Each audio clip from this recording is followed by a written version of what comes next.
Good job. Take it away. Hi, I'm Jaden, and I will be your inter-speaker today. Let's begin. 3 men standing together in the path. Beyond them can be seen the waters of Florin Channel. The 3 men are not your everyday comedy types. Standing in front is a tiny man with the most angelic face. He is Sicilian and his name is Mazzini. Beside him is a Spaniard, erect and taut as a blade of steel. His name is Inigo Montoya. Behind them is a giant. His name is Fezzik. The Princess Bride by William Gould. We are but 4 lost circus performers. Is there a village nearby? There's no village nearby. Not for miles. And there will be no one to hear you scream. He nods over to the giant Fezzik, who merely reaches over and touches a nerve on the girl's neck, and the start of a scream is all she manages. Unconsciousness comes that fast as she begins to fall. She awakes to the sound of lapping water. The giant had wrapped her in a blanket and placed her in the bottom of a boat. I think you should kill her now. The less you think, the happier I'll be. I still think She must be found dead on the Gilded Frontier, or we will not be paid the remainder of our fee. Is that clear enough for you? I just feel better when I know what's going on, that's all. Watch your heads. The people of Florin will not take her death well. There will be war. We've been paid to start it.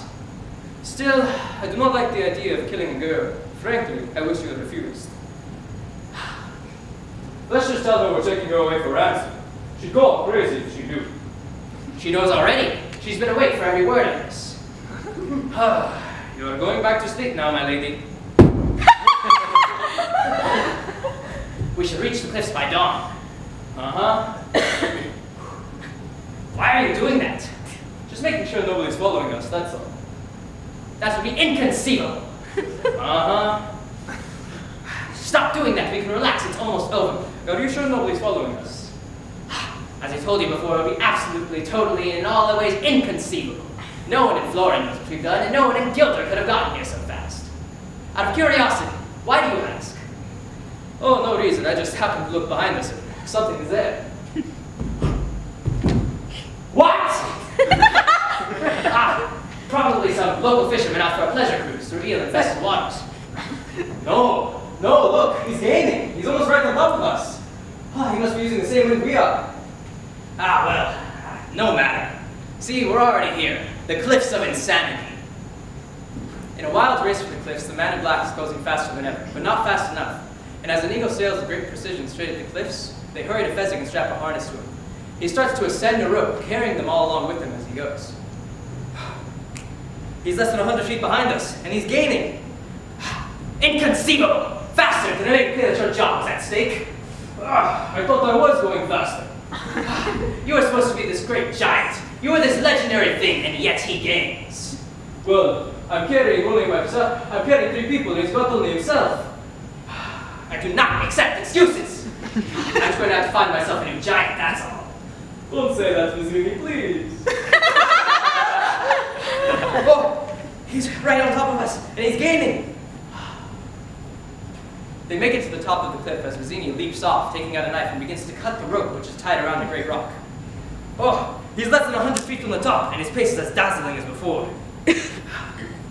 Mazzini cuts through the last of the rope as it slithers across the ground into the channel below. He has very good arms. The man in black is hanging, suspended hundreds of feet in the air, desperately clinging to the rocks for life. He didn't fall? Inconceivable! You keep on using that word. I don't think it means what you think it means. My God, he's climbing! Well, whoever he is, he's obviously seen us with the girl and must therefore die. Fezzik, carry her. If he falls, fine. If not, the soul. I want to duel him left-handed. You know what a hurry we're in. It's the only way I can be satisfied. If I use my right, over too quickly. Oh well, have it your way. You be careful. People in masks cannot be trusted. I'm waiting. Inigo watches them depart and then runs back to the cliffside. He paces nervously and practices a few of his honed fencing strikes. Finally, he goes to the cliffside and begins to speak. It's instant death if the man in black falls, but neither gives that possibility much credence. This is our 2 heroes meeting. They don't know it yet, but that's what it is. Hello down there. Slow going? Listen, I do not mean to be rude, but this is not as easy as it looks. Sorry, I do not suppose you could speed things up. If you're in such a hurry, you could lower a rope or a tree branch or find something useful to do. I could do that. In fact, I've got some rope here. So I do not think you will accept, since I'm only waiting around to kill you. That does put a damper on our relationship. Though I can promise I will not kill you until you reach the top. That's very comforting, but I'm afraid you'll just have to wait. Ah, I hate waiting. I can give you my word as a Spaniard. No good. I've known too many Spaniards. You don't know any way you'll trust me. Nothing comes to mind. I swear on the soul of my father, Domingo Montoya, you will reach the top alive. Throw me the rope. Now with the coil of rope in hand, he hurries back to the cliffside and hurls it over. It hangs close to the man in black for a second. He grabs it and it hangs desperately in the air. Then he begins to climb. Inigo watches as he crawls to safety. Listen, I do not mean to pry. You do not by chance happen to have 6 fingers in your right hand, do you? Do you always begin conversation this way?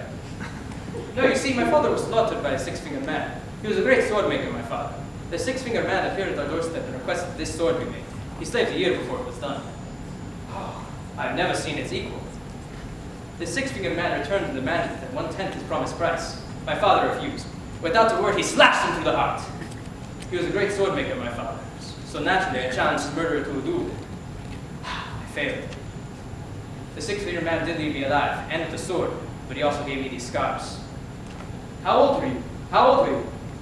I was 11 years old. When I was old enough, I dedicated my life to the study of swordplay. So that the next time we meet, I will not fail. I will walk up to the 6-fingered man and say, "Hello, my name is Inigo Montoya. You killed my father. Prepare to die." You've done nothing to study swordplay.